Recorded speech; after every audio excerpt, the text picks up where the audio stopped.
پاکستان کے سابق وزیر اعظم اور بانی P T I Imran Khan کی والدہ شوکت خانم کی آج 40ویں برسی ہے۔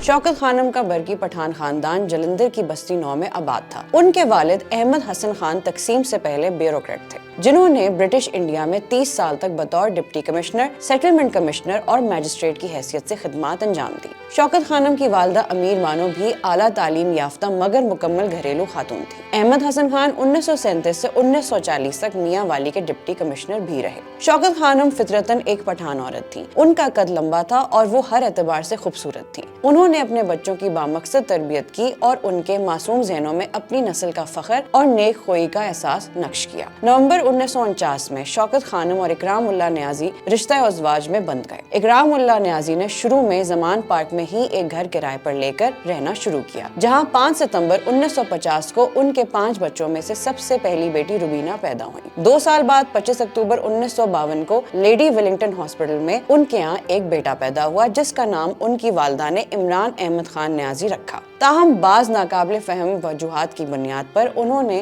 کیتھیڈرل اسکول میں داخل کراتے وقت عمران خان کی تاریخ پیدائش 25 نومبر لکھی ہے۔ عمران خان اپنی والدہ کے بارے میں لکھتے ہیں کہ میری والدہ ہر روز رات کو ہمیں ایک کہانی سنایا کرتی تھی جو مذہبی ہوتی تھی، جن میں ایک اخلاقی سبق ہوتا تھا۔ شوکت خانم میں کینسر کی تشخیص 1984 کے اوائل میں ہو چکی تھی۔ لاہور میں علاج کی سہولتیں نہیں تھیں اور لندن جا کر علاج کے لیے وہ تیار نہیں تھی۔ تاہم بیٹے کے اصرار پر وہ لندن چلی گئیں، جہاں ان کا انتقال ہو گیا۔ اس سے قبل جب لاہور میں شوکت خانم شدید تکلیف میں مبتلا تھی اور ڈاکٹر بے بس تھے تو ہسپتال میں ہی عمران خان نے چیخ کر کہنا شروع کر دیا کہ میں یہاں کینسر ہسپتال بناؤں گا۔ عمران خان لکھتے ہیں کہ جب 10 فروری کو میں اپنی والدہ کی میت لے کر پاکستان آ رہا تھا تو میرا اپنی قوم کو کینسر ہسپتال کا تحفہ دینے کا عزم مزید پختہ ہو گیا۔ میں نے اپنی والدہ کے سائے میں ہمیشہ ہی سیکھا تھا کہ زندگی بے خوفی سے بسر کرنی چاہیے۔ مزید اپڈیٹس کے لیے دیکھتے رہیے vnews.pk۔